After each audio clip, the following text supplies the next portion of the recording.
Let me tell you something about justice. Sometimes it doesn't come in a courtroom or with a badge and a gun or from some guy in a suit making speeches. No, sometimes justice comes with a wrench in one hand and a cup of black coffee in the other, standing right in your garage on a chilly Saturday morning, staring down the self-appointed queen of the neighborhood. That morning, Dolores, our infamous HOA president, stormed right into my open garage phone to her ear, yelling at a 911 dispatcher about illegal activity and possible weapons, while she glared at me like I'd started World War III over a socket set. There I was, just a retired Navy vet. 4 old friends, a battered 1969 Harley, up on blocks, a couple of cold beers, and some classic rock barely loud enough to scare the spiders off the tool chest. That's all. No drugs, no guns, no felonies. Just men fixing things with their hands, God forbid, right?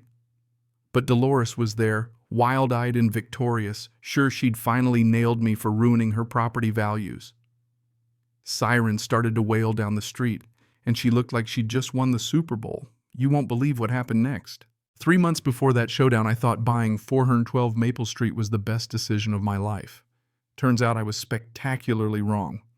Name's Nathaniel Thompson, 52 years old, 25 years of my life spent fixing nuclear submarines underwater.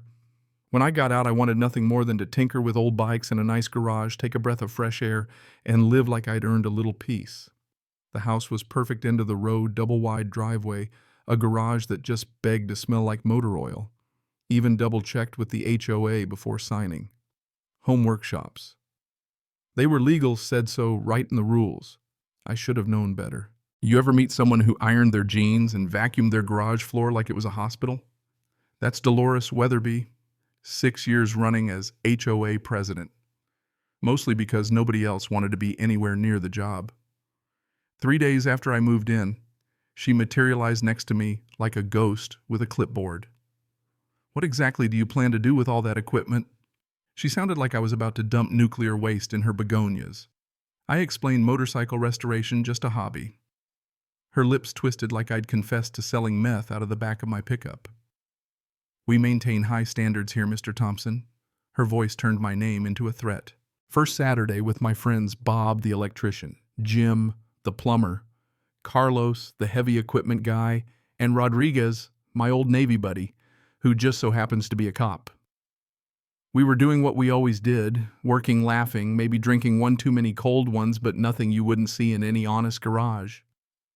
And right on cue, Dolores rolls up with a sound meter, a measuring tape, and the look of a prosecutor about to lock someone up for life. I'm documenting multiple violations, she says, clicking away with her phone camera like she's starring in CSI Suburbia. Carlos just grinned. Lady, we're fixing Nathaniel's dad's old bike. Chill out. She snapped photos of my Harley poster, my friends, everything, writing furious notes. The next Monday, I got a letter, $200 fine for commercial vehicle repair operations, remove all business signage, a Harley poster, or face daily penalties. I filed an appeal with proof that other folks in the neighborhood did the same thing, had the same setups, no problem. The hearing canceled. The morning of no explanation. Guess where Dolores was spotted her Lexus parked at the country club? That's when I realized this wasn't about rules. This was personal. It got weirder. I'd come home to find Dolores hiding in bushes with a camera snapping photos of my garage. She blamed us for commercial traffic.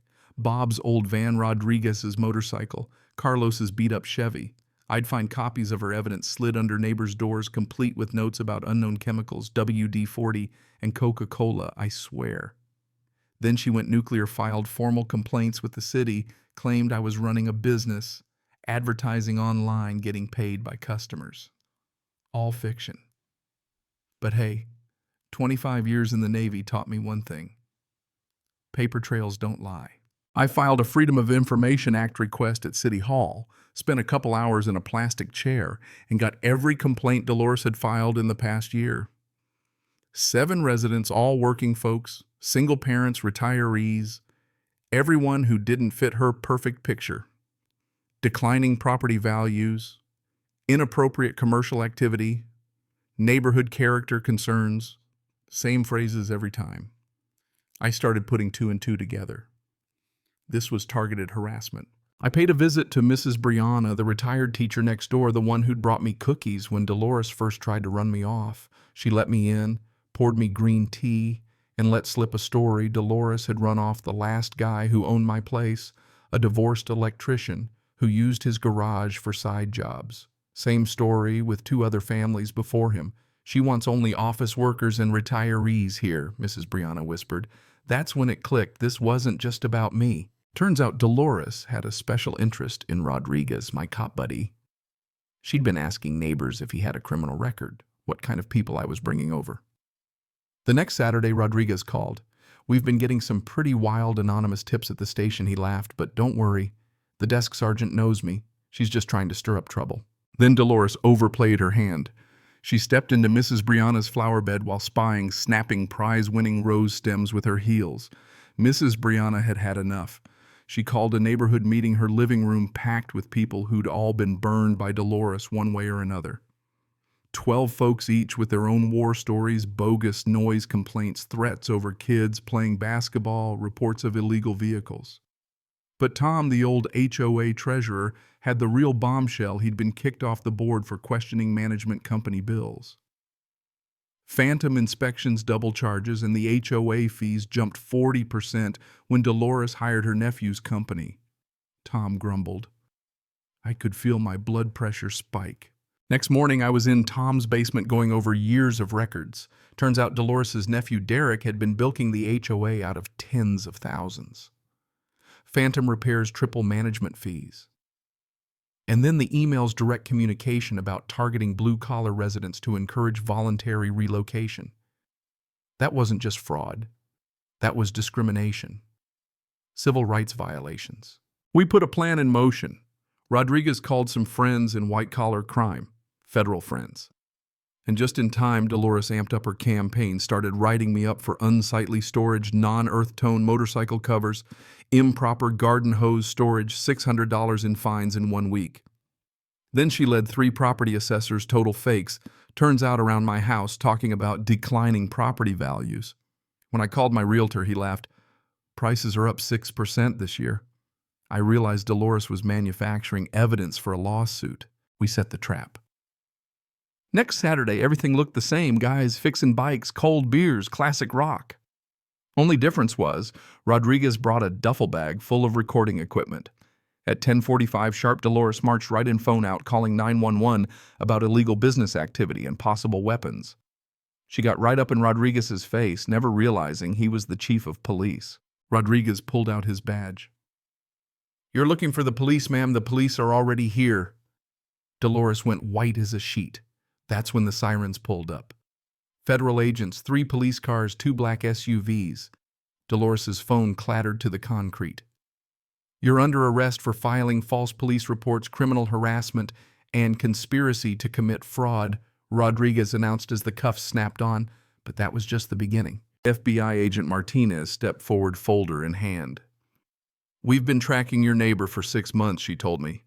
Turns out Dolores and Derek had been running this same scam in a dozen HOAs, harassing working-class folks, forcing them to sell, then flipping the houses for quick profits with their real estate investor buddies. Total fraud, millions in stolen equity. As Martinez laid out the numbers, 15 families forced out $2 million, stolen systematic discrimination. I just stood there stunned. Dolores, who'd called me a criminal, was the criminal. She and Derek were taken away in cuffs, screaming about property values and community standards. The neighborhood gathered in my driveway, everyone cheering as Mrs. Brianna declared, "The only criminal here was you, Dolores. We're better off without bullies." After the dust settled, justice actually landed like a brick through a stained glass window. The HOA was placed under court management, all the fines got wiped out, and we got a victim compensation fund. My $75,000 from civil rights violations, plus fraud restitution, plus a settlement from a civil harassment suit, I turned it all into a neighborhood workshop. 6 months later, Willowbrook Estates was a different place. Veterans teaching kids to restore motorcycles. Retired folks leading woodworking classes. Janet the teacher became interim HOA president. State law changed, requiring real oversight for all HOAs. What started as one guy's fight for his garage turned into a movement. And yeah, Dolores sent letters from prison blaming everyone but herself, but nobody cared. The only thing people read now is the news articles about our community center and how we inspired other neighborhoods to clean house. That's the thing. Bullies win when good people stay silent. Sometimes fighting back doesn't just save you, it saves everyone around you too. You know, the chrome on my Harley still shines. But it's the laughter of kids learning a trade and the smell of burgers on the grill that tells me we won. When you stand up to corruption, everybody wins except the criminals. They get 8 years in federal prison. So let me ask you, have you ever had to stand up to someone who thought their little bit of power meant they could run roughshod over everybody else? Where's the line between keeping order and abusing authority? Drop your story in the comments, and if this one hit home, maybe share it with someone who needs to hear it. Sometimes the quiet victories, the ones you win with your own 2 hands, are the sweetest of all.